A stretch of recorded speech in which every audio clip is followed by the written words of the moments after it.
안녕하세요. 저는 올해 65살인 여자입니다. 저에게는 귀한 딸이 하나 있는데 남편은 일찍 하늘나라로 갔어요. 딸을 혼자 키우면서 너무 힘들었지만 언제 이렇게 다 크고 손주까지 낳았는지 몰라요. 얼마 전 저희 딸이 손주들 때문에 스트레스 받아서 사위랑 이혼을 했거든요. 오늘은 그 이야기를 여러분들께 한번 들려드리려고 합니다.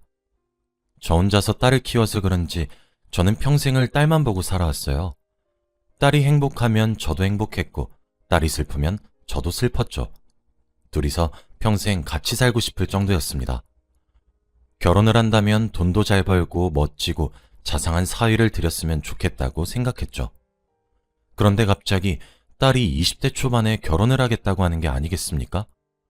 주위 친구들은 아직 하고 싶은 일 하면서 돈 벌고 술 마시면서 노는데 자기는 아이 낳아서 엄마가 되고 싶다고 하니까 너무 놀라서 저는 반대했어요. 제가 딸을 20대 초반에 낳았는데 조금만 더 놀고 낳을 걸 하면서 매일 그 시절을 후회하거든요. 그래서 무조건 30대에 결혼하라고 했지만 저희 딸의 고집을 꺾을 수는 없었습니다. 그래도 딸이 그렇게 결혼하고 싶어하는 사위의 얼굴이라도 보자 싶어서 자리를 마련한 뒤 얼굴을 딱 보는데 누가 봐도 저희 딸이랑 나이 차이가 너무 많이 나는 것 같아 보이더라고요. 그리고 얼굴도 잘생긴 편도 아니고 딸한테 다정하지도 않았습니다.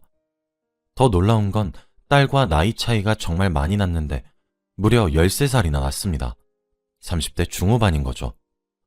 아직 딸은 20대 초반이라 많은 남자도 만나보고 다양한 경험도 해봐야 하는데 저 사람이 우리 젊은 딸을 데리고 간다고 생각하니까 저희 딸이 너무 아까운 거예요. 딸이 이 사람과 결혼하려는 이유가 도대체 뭘까 고민을 해보고 혹시나 돈이 많나 싶어서 무슨 일을 하는지 물어봤어요. 그런데 그 남자는 택배기사 일을 하고 있었다고 하는 겁니다. 돈도 잘 못 벌고 얼굴도 못생기고 나이도 많은 사람과 결혼을 하겠다는 우리 딸이 너무 답답했어요. 그날 자리에서 말은 하지 못했지만 집으로 돌아가서 딸한테 절대 결혼하지 말라고 했더니 딸은 무조건 할 거라면서 저 사람 아니면 안 된다고 고집을 피워댔고 저는 후회할 거라고 했지만 딸은 괜찮다고 하더라고요.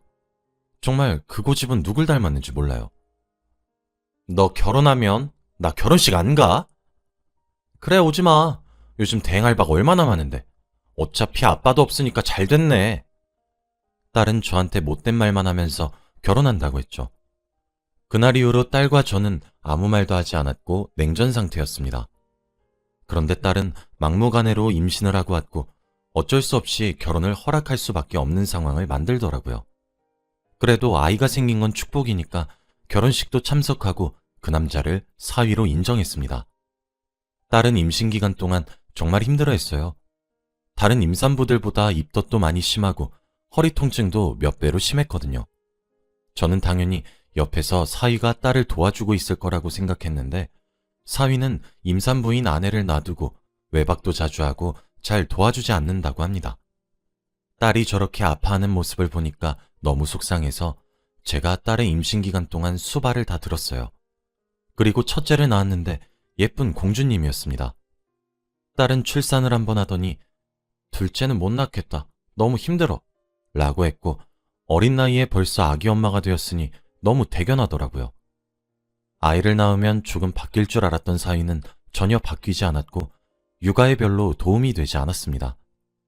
시키는 일은 하는데 딱 시키는 일만 하고 늘 밖에서 놀고 싶다는 티를 팍팍 내면서 자기한테 일을 못 시키게 했죠.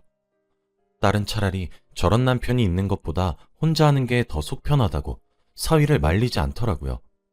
그런데 첫째로 끝날 줄 알았던 딸은 얼마 뒤 또 둘째를 임신했어요. 그러면서 저에게 아니, 우리 딸 혼자 살면 너무 외로울 것 같아서 나랑 남편 죽으면 혼자 살아야 하잖아 라고 하더라고요.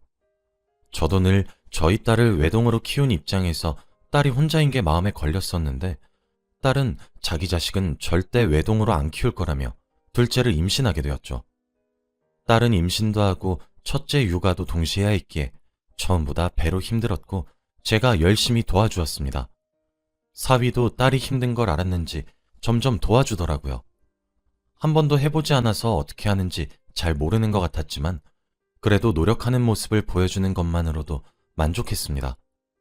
초반에는 잘하더니 딸이 둘째 출산을 하니까 다시 예전처럼 돌아가더라고요. 밖으로 자주 나가고 외박도 잦고 말이죠. 솔직히 저와 딸은 다른 여자를 만나는가 싶었습니다.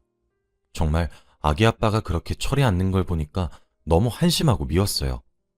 우리 어린 딸을 꼬셔서 결혼하고 아이를 낳게 만들어 놓고는 이런 식으로 나 몰라라 하는데 어떤 부모가 안 미워할까요? 아무튼 딸은 둘째 출산을 했는데 또 딸이었습니다. 저는 아들, 딸 상관없었기 때문에 너무 예쁘다고 좋아했죠. 역시나 어린아기를 둘이서 감당하기에는 너무 벅찼어요. 그래도 이 아이들이 커서 서로 의지하고 살 생각하니까 기쁘긴 하더라고요. 그렇게 첫째와 둘째를 육아하는데 적응해져 갈 때쯤 딸은 셋째를 임신했습니다. 도대체 왜 이렇게 힘들어하면서 임신을 하는지 모르겠어요. 남편이 아이를 돌봐주면 모르겠는데 사위는 육아에 관심은 하나도 없고 매일같이 밖으로 나다니기만 하는데 말이죠. 저는 사위에게 결국 화를 냈습니다. 자네, 우리 딸 저렇게 힘들어하는 거 보면서도 어떻게 육아에 손 하나 까딱 안 하나? 네 딸들이잖아. 가장으로서 책임을 져야지. 그리고 이제 아이는 그만 낳게. 아, 장모님, 죄송해요. 일이 너무 바빠서. 그런데 어쩔 수 없었어요. 이번에 만약 아들 낳으면 더 이상 안 낳을게요. 와이프도 아이 많은 거 좋다고 해서 낳은 건데. 뭐? 아들? 설마 사돈댁에서 아들 강요하는 건가? 네, 저희 아버님이 워낙 가부장적이시라. 사돈은 저희 딸에게 아들 임신을 강요한다고 했고, 딸은 어쩔 수 없이 아이를 계속 낳고 있다고 하는 겁니다. 사돈은 딸에게 한약도 지어서 먹이고 점집에 가서 몇백만 원을 들여서 굿도 했는데 첫째, 둘째가 다 딸이었다고 해요. 그리고 지금 셋째는 사돈댁에서 꿈을 꿨는데 큰 호랑이가 나타나서 이건 무조건 아들이라는 생각에 마지막이라고 사정사정한 뒤 임신을 강요한 거고요. 저희 딸이 아기 낳는 기계도 아니고 그런 집안에 시집을 간 딸이 너무 불쌍하고 안타까운 거 있죠? 딸은 셋째를 낳고 또 얼마 지나지 않아 넷째까지 낳았습니다. 그런데 전부 다 딸이었어요. 저는 딸이 힘들어하고 몸이 상하는 걸 옆에서 지켜봐온 입장이라 제발 그만 낳으라고 소리치면서도 말을 했습니다. 그런데 딸은 괜찮다고 말은 했지만 표정을 보니까 그게 아닌 것 같더라고요. 무엇보다도 사위는 딸이 4명이나 있는 아빠이면서 전혀 책임감을 보이지 않았습니다. 육아는 내팽겨치고 매일 새벽에 나가서 술 먹고 들어오거나 혹은 외박을 하기 일쑤였고 연락도 잘 안 되었죠. 아이가 있어서 이혼도 힘들고 저희 딸을 힘들게 하니까 너무 미웠습니다.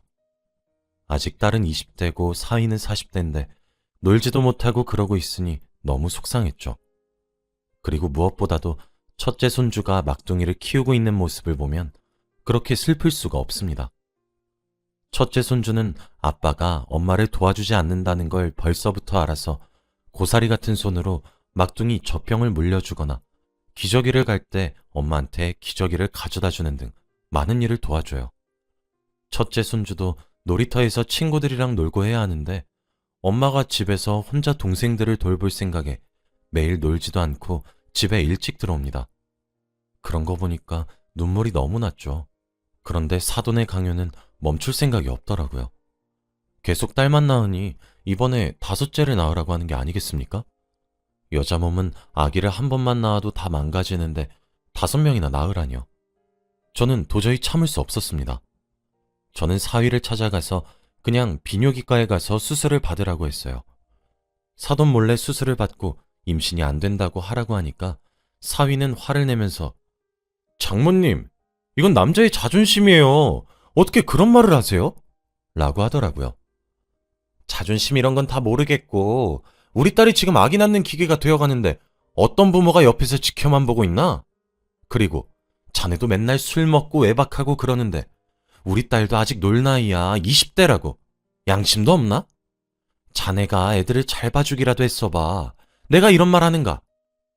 장모님, 남자가 밖에서 돈만 벌어다 주면 되죠. 저 없으면 저희 집 안 돌아가요. 그리고 와이프는 아이 낳을 때마다 순풍순풍 잘 낳던데. 혹시 아나요? 5째는 아들일지? 사위는 나이가 40이 넘도록 철이 들지 않았고 아직도 어린애 같아서 한숨만 나왔습니다. 정말 말이 통하지 않았어요.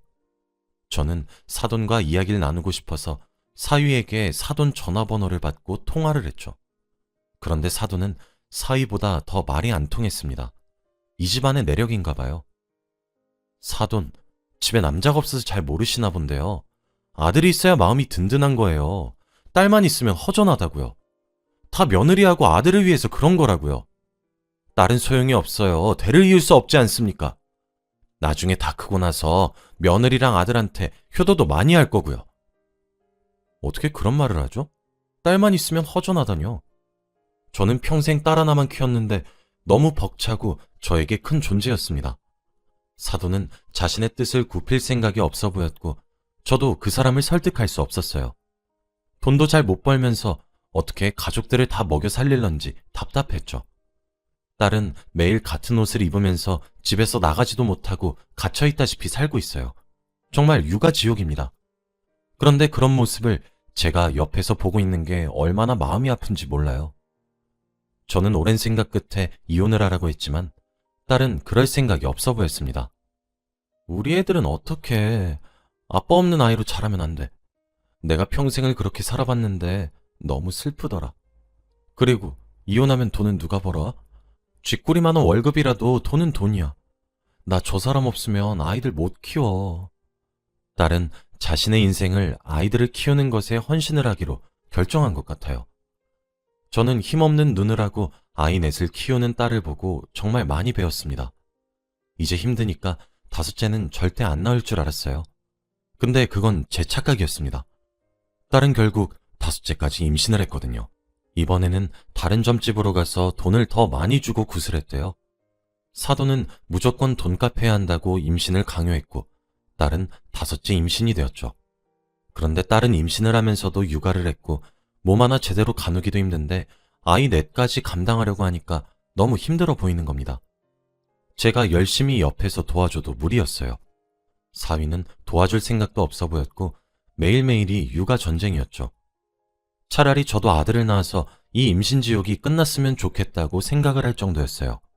하지만 딸은 저보다 더 간절하겠죠. 이제 아이를 안 낳으려면 다섯째도 아들이어야 합니다. 그런데 하늘도 무심하시지 다섯째도 딸이었어요. 저와 딸은 같이 안고 펑펑 울었습니다. 아이가 태어난다는 게 오래전부터 기쁘지 않았거든요. 알고 보니 사돈댁도 딸만 5명인 집이 되었고 막둥이로 사이가 나온 거래요. 역시 사돈댁은 딸이라는 소식을 듣고 진짜 마지막으로 하나만 더 낳자고 했답니다. 자기들처럼 5명은 딸이었는데 6번째는 아들일 수도 있다고 하면서요. 아직 출산을 하지도 않았는데 벌써부터 6째 생각 중이세요. 정말 한숨밖에 나오지 않았습니다. 딸은 매일같이 울면서 이 결혼을 후회한다고 했고 저에게 결혼 전에 엄마 말 안 들은 거 미안하다고 사과해요. 시간을 되돌리고 싶다고 늘 말합니다.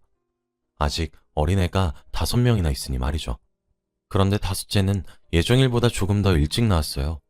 그러다 보니 몸이 약해서 병원 신세를 오래 져야 했습니다. 그리고 의사 선생님도 더 이상 출산을 하면 산모 목숨이 위험하다고 하셨고 더 이상 아이는 낳지 말라고 하셨어요. 딸은 몸조리도 제대로 못하고 집으로 오자마자 육아를 해야 했고 저는 미리 끓여놓은 미역국을 먹으라고 식탁에 올려놔도 딸은 먹을 시간이 없었어요. 산후조리가 중요한 건데 자기 몸 하나도 제대로 못 챙긴 채로 살아가고 있었습니다. 그런데 사돈께서 갑자기 집에 들이닥치셨어요. 저와 딸 그리고 4명의 손주들이 있는 집에 들이닥치시고는 며느리 나와라, 라고 하셨고 저희 딸이 현관문으로 급하게 나가니 갑자기 대뜸 저희 딸 뺨을 때리는 겁니다. 그러니까 저희 딸의 시아버지죠. 딸의 시아버지 분께서 며느리 뺨을 가차없이 짝 하고 내리쳤어요. 거실에는 손주들과 엄마인 저까지 있는데 말이죠. 그러면서 하는 말이 어떻게 돈 몇백을 쏟아부었는데 아들 하나 못 낳아. 별 쓸데없는 딸들만 주르륵 낳아서는 뭐? 임신이 이제 안 돼? 우리 집안에 들어왔으면 며느리 행세내야지. 그리고 마지막 다섯째도 몸 상태가 영 별로라며? 도대체 태교를 어떻게 했길래 애 상태가 그래? 너 당장 이혼하고 5명 딸들 데리고 나가. 그리고 우리 아들은 나이도 있어서 한시가 급하니까 얼른 다른 여자 만나야지. 라고 하시는 겁니다. 어떻게 이런 심한 말을 저희 딸에게 할 수 있을까요? 보고 있는 저는 억장이 무너지는 것 같았습니다. 저는 참을 수 없어서 사돈한테 가서 저도 똑같이 뺨을 쳤어요. 여자에게 뺨을 맞은 건 처음이신지 가부장적인 사돈 어른은 어디서 감히 여자가 남자 뺨을... 당신 가정교육을 어떻게 받은 거야? 역시 그 딸의 그 엄마네. 역시 못 배워먹은 집안 며느리는 들이면 안 돼. 내가 인심 써서 우리 귀한 아들이랑 결혼하게 해줬더니 나 혼자 이 뺨 맞은 걸로 퉁칠 테니 저 쓸데없는 딸들 다 데리고 나가세요. 참나. 저기요. 그쪽 아들 진짜 별 볼 거 없거든요? 저희 딸 같은 여자를 만난 것도 감사하게 여겨야지. 자기 주제도 모르고 떵떵거리면 안 되죠. 그리고 우리 5딸들 놔두고 가라고 해도 저랑 제 딸이 다 데리고 갈 겁니다. 그쪽 아들 없어도 잘 먹고 잘 살 테니까 다신 찾아오지 마시죠. 이렇게 말한 뒤 사돈 어른을 집에서 쫓아냈습니다. 저는 그렇게 말을 쏘아붙였지만 화가 도저히 풀리지 않았고 딸의 빨갛게 부어오른 볼을 보니까 마음이 쓰라렸죠. 이혼할 거지? 너 이런 집안에서 며느리로 살게 하는 거 엄만 도저히 못 봐. 당장 김서방이랑 이혼하고 네 딸들은 다 데리고 나와. 너 여기서 사람 취급도 못 받고 애 낳는 기계로 살 거야? 아니, 절대. 전에는 애들 아빠 없는 아이로 키우지 않겠다는 생각 하나로 살아왔는데 시아버지한테 뺨 맞고 나니까 정신이 확 들더라. 애들한테 이런 아빠, 이런 할아버지는 차라리 없는 게 낫다고. 우리 원래 살던 집으로 돌아가자, 엄마. 저희 딸은 그렇게 5명의 딸을 다 데리고 저희 집으로 왔고 이혼도 진행했어요. 그런데 김서방은 막상 이혼한다고 하니까 저희 딸에게 엄청나게 매달리는 거 있죠. 자기 나이랑 능력으로 딸보다 좋은 여자는 찾기 힘들 거라고 생각했는지 이혼을 제발 한 번만 더 생각해달라고 싹싹 빌어요. 딸은 절대 생각을 굽히지 않았고 이혼을 진행했습니다. 당연히 양육비도 받고 김서방한테 위자료도 받기로 했죠. 그렇게 몇 달이 지나고 요즘 딸과 저는 손주들 커가는 것만 보고 힘을 내고 있어요. 나라에서 지원해주는 생계비로도 악착같이 살아가고 있는데 운 좋게도 저희 딸이 결혼하기 전 다니던 회사에서 연락이 왔어요. 저희 딸은 결혼하고 경제적인 일들을 다 그만두었는데 회사에서 다시 불러서 딸은 열심히 회사를 다니고 아이도 키우고 하고 있답니다. 첫째, 둘째 손주는 이제 유치원도 다녀서 조금은 편해요. 왜 진작에 이혼을 하지 않았나 싶습니다. 저희 딸도 지금이 너무 행복하고 좋다면서 노래를 부르네요. 다둥이 엄마가 되는 게 힘든 일인데 저는 저희 딸을 보고 많이 배웁니다. 딸을 보고 세상엔 정말 별의별 사람이 다 있다는 걸 다시 한 번 더 느껴요. 여러분들도 혹시 딸이나 아들이 결혼한다고 하는데 이상한 집안 같으면 절대 결혼시켜주지 마세요. 차라리 혼자 사는 게 더 편하고 행복하답니다. 제 이야기는 여기까지예요. 들어주셔서 감사합니다.